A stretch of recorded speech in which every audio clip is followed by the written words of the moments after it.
Wade, it's Jerry. Wade, it's Jerry. We gotta talk. In movies, as in life, what we say can be very different than what we really mean. I love my job, I love my job, I love my job. This is called subtext, the hidden current flowing underneath our daily conversations and actions. But what's there tells a story if you read between the lines. It is also the key to writing nuanced character behavior and layered dialogue. And you will atone. Am I getting through to you, Mr. Beale? In this video, we'll uncover the strategies and mechanics of how to write it. Welcome to this episode of Page to Picture, Writing Subtext. And you better get started.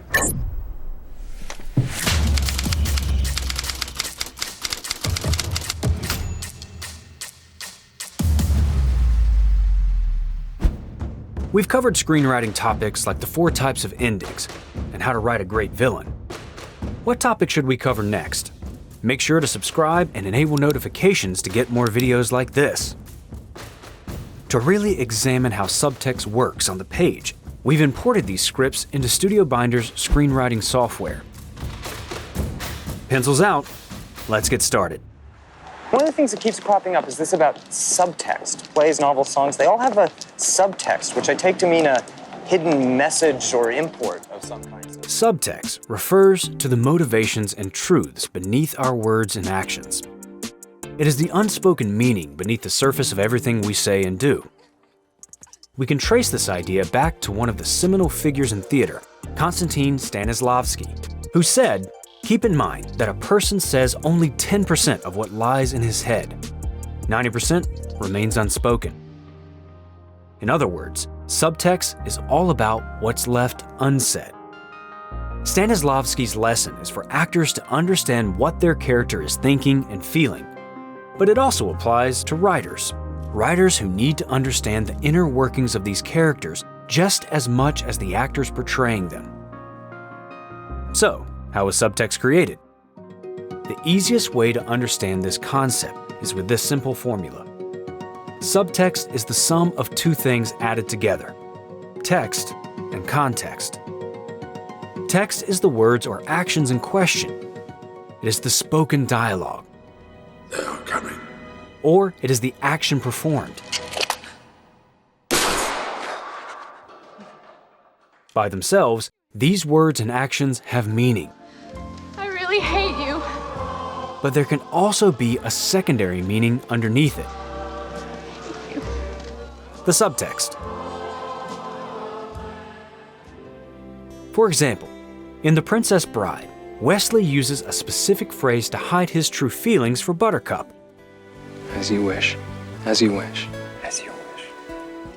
The text is, "as you wish," but the subtext is, "I love you." You can die too for all I care. Oh! As you wish. Oh, my sweet Wesley, what have I done? Context is everything around the text. The external circumstances or situations that also inform the ultimate meaning of the subtext. For example, these scenes have the same text, drinking tea. But since each scene has a different context, they have a different subtext, like conformity, romance, danger, or rebellion. Understanding this relationship between text and context is vital when writing subtext. But why is subtext so important? If everything is surface level, there is no depth to the material, nothing to explore or discover. How much is it? It'll be $18. Here you go. Keep the change. Hi, doggy. You're my favorite customer. Thanks a lot. Bye. Bye-bye. Subtext creates layered and complicated characters, and it gives the audience something to decode. The chance to read between the lines keeps them engaged with the characters. What's the most you ever lost on a coin toss? Sir? The most you ever lost on a coin toss? I don't know. I couldn't say. Now, There are three main ways to create subtext in a screenplay. Let's start with the most direct, dialogue. Perhaps the best way to illustrate subtext in dialogue is to start without it. How are you? A little frustrated at the moment. Also equally depressed and pessimistic about our date tonight. Sure. I'm Anna. Come on in. It's not a rule that all dialogue needs to be layered. You're such a dick! Every day I wake up and I hope you're dead. Dead like if I could guarantee Henry would be okay, I'd hope you get an illness and then get hit by a car and die. Being direct is an equally valid option, something writer Martin McDonagh knows quite well. Dixon, you so I'm in the middle of my Easter dinner. Sorry, kids. We can see this in his script for The Banshees of Inisherin. After a few minutes of Padraig guessing why his best friend is acting cold towards him. Have you been rowing? We haven't been rowing. I don't think we've been rowing. Have we been rowing? Colm just comes right out and says it. I just don't like you no more. You do like me. I don't. You liked me yesterday. Oh, did I? Yeah. I thought you did. Writers like Yorgos Lanthimos strip their dialogue of subtext to create a stylized effect. You look like a badger. Oh. In films like The Lobster, the dialogue is direct and simple. If I'm walking too slowly, just say, and I'll pick up my pace. This pace is fine. And the actor's stilted and emotionless delivery is perfectly suited to express the film's absurdist satire. You need to choose a companion that is a similar type of animal to you. A wolf and a penguin could never live together. Nor could a camel and a hippopotamus. That would be absurd. Think about it. This is dialogue with zero subtext. But for a vast majority of written dialogue, subtext is an essential ingredient. I drink your milkshake. Look at some of the most iconic lines ever written. When Don Corleone says this, I'm gonna make him an offer he can't refuse. The subtext is, if he doesn't do what I ask, I will kill him. Which line is more interesting? The one with subtext or the one without it? The ending of Chinatown includes this cryptic line. Forget it, Jake, it's Chinatown. It's an ambiguous phrase that could mean a few things, but one common subtextual reading is, justice is futile in a corrupt world. It's the ambiguity here that makes us work for the meaning, and it becomes perhaps a more profound idea once we figure it out for ourselves. Writers can add subtext to the words and construction of the dialogue itself. You cannot start without me. See, I start the clock. But this can also be done by indicating a specific tone for the intended delivery using the scene description. I see dead people. Or with parentheticals. And if your answer is no, you'll still be the only thing I ever needed you to be. My son. You okay? Yeah. On page 49 of Damien Chazelle's Whiplash, a quick scene between father and son reveals an unspoken subtext. Oh, so how's it going with StudioBinder? Good. Yeah, I think he likes me more now. And his opinion means a lot to you, doesn't it? Then, a line of description hints at the subtext. Jim looks at Andrew, almost accusatory. A moment. Yeah. Andrew responds with a single word, but the ellipsis tells us that there is more beneath it. Perhaps he noticed the underlying accusation behind the question. Jim then changes the subject. Wanna grab the shakers? Which confirms our suspicions. He is jealous of his son's admiration for Fletcher.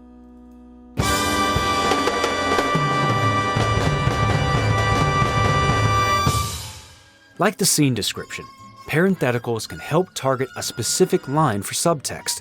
Mrs. Robinson, you're trying to seduce me. aren't you? Writers Emily Halpern, Sarah Haskins, Susanna Fogel, and Katie Silberman joined forces on the script for Booksmart. After a quick introduction to our two leads, Molly and Amy, their interaction with Principal Brown tells us a lot about their reputation at the school. That's it. Signing off. Go Crockets. Boom. Principal Brown. Before his response, we get a quick, succinct parenthetical that simply says, "Kill me." Let's see how this manifests in Principal Brown's dialogue. Oh.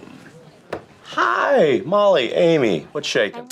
First, the exasperated groan, and then a shift into forced politeness. When writing subtext and dialogue, consider these tips. What's a bad miracle? Less is more. Remember, 90% of what we think and feel is left unsaid. Interesting, natural-sounding dialogue should do the same.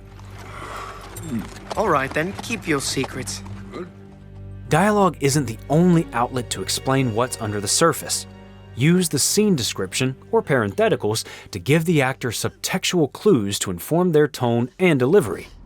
Hey, let's just sit with what we heard. Are you serious? Well, we don't have to constantly be entertaining ourselves, do we? But subtext isn't confined to dialogue alone. A character's actions and behaviors allow writers to include nuance in their storytelling. As the saying goes, actions speak louder than words. This is a fitting mantra when it comes to writing subtext. When words don't suffice, a character's actions will speak for them. Let us not resort to our baser instincts and handle this like civilized men to move on. This is yours here, right? When Jules takes a bite out of Brett's hamburger, the subtext is clear. It is a gesture of pure dominance. This is a tasty burger. Hans politely asks for the computer code. As he calmly removes the silencer, there is no doubt about the consequences of non-compliance. The code, please. The combination of Hans' gentlemanly tone with his homicidal actions is what makes him such a compelling villain. It's a very nice suit, Mr. Takagi. To be ashamed to ruin it. At the end of The Godfather, Kate struggles to understand the man Michael has become. Don't ask me about my business, Kate. Is it true? Don't ask me about my business. No. And with a simple closing of the door, the subtext is that she never will. She is literally shut out of his new life.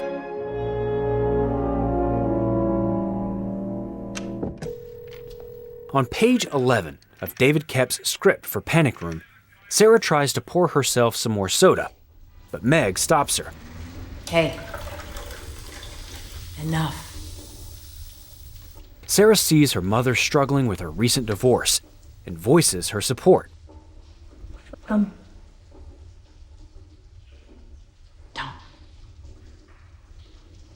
Her too.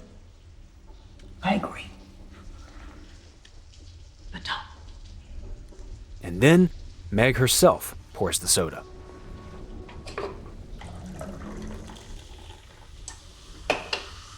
It's a tiny gesture with subtext that speaks volumes. We are in this together. When writing subtext with actions, the old screenwriting adage says it all. Show, don't tell. Ask yourself, is there something a character can do that communicates their thoughts and feelings instead of dialogue? A similar option is to find actions that contradict their dialogue. You stop drinking right now, all right? Make a promise to yourself you're gonna stop drinking. This juxtaposition is the birthplace of rich subtext.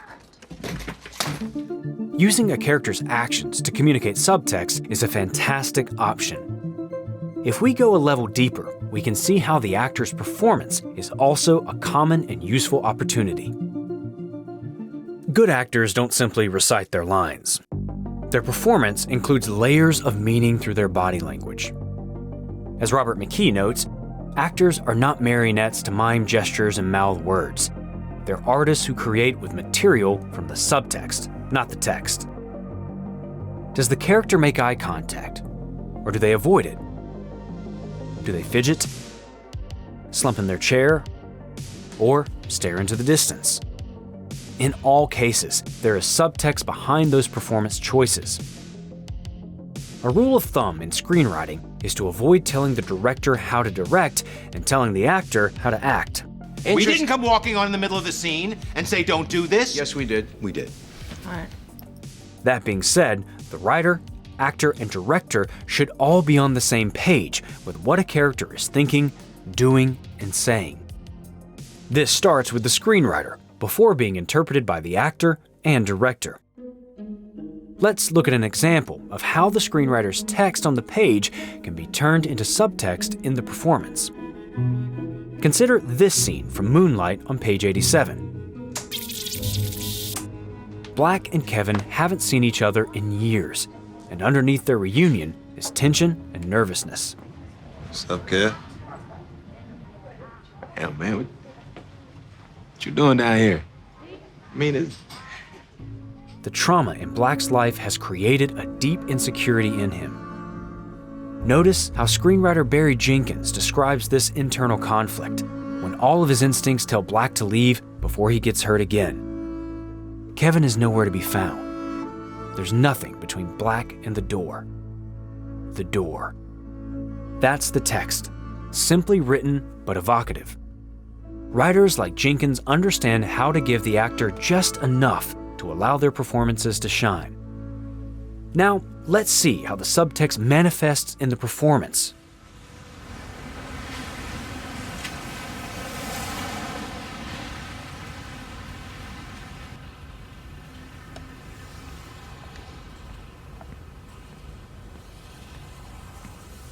This is just a tiny example in a script and film that is all about the emotions under the surface. As a writer, remember that an actor's performance will communicate much more than what is on the page. Give the actor clues in the scene description and watch how they bring that underlying material to life. Now, let's look at a scene that puts all these subtext techniques to work. The emotional climax in Sound of Metal, written by Darius and Abraham Martyr. To understand the subtext of this scene, we need to understand the context. Ruben is in a band with his girlfriend, Lou. Lou has a history of self-harm and a habit of scratching, established on page 3. Come on, stop that. We gotta get right to it for Grizzle. Remember? Okay. This will become relevant later. Everything changes when Ruben loses his hearing. The hearing that you have lost is not coming back. You have to understand, your first responsibility is to preserve the hearing you have. Lou is worried that this will spark a drug relapse for Ruben, so he enters a rehab for the deaf. In the process, the band and the relationship dissolve. But they both grow and change while apart. Near the end, on page 82, they reunite, and Ruben notices the positive change in her. They look different. Whoa, no scratching, huh? Oh, yeah. That's good.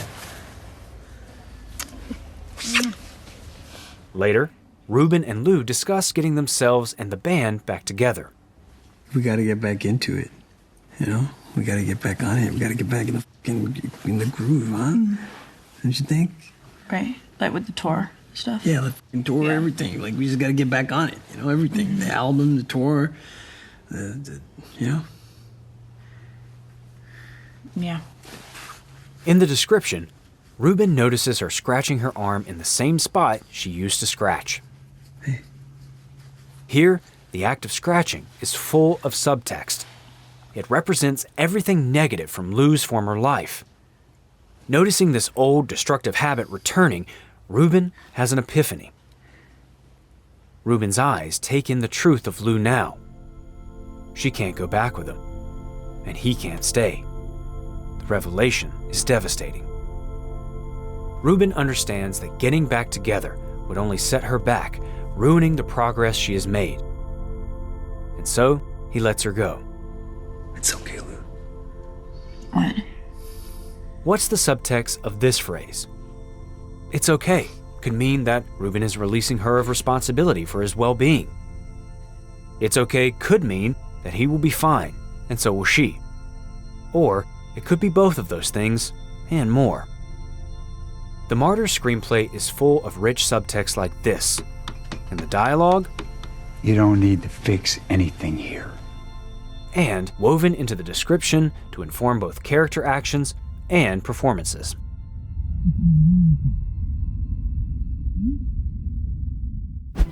Louis, I think this is the beginning of a beautiful friendship. Subtext is one of the greatest tools to make dialogue interesting. I do wish we could chat longer, but I'm having an old friend for dinner. It also allows the audience to see through the surface-level meaning of words and behaviors to get to the hidden truths underneath. You look like you're having a rough morning. Ding, ding, ding! What do we have for her, Johnny? Through this process, we can understand these characters on a deeper level, where empathy is born. If you're inspired to dive into the depths of subtext, start writing your screenplay with StudioBinder's screenwriting software. Until next week, remember to read between the lines. Now I really see what's going on here. Oh, what you talking about? Hey, I don't even want to hear it. Look, I'm an animal and I got instincts, and I know that you two are digging on each other. I can feel it. Oh, you're crazy.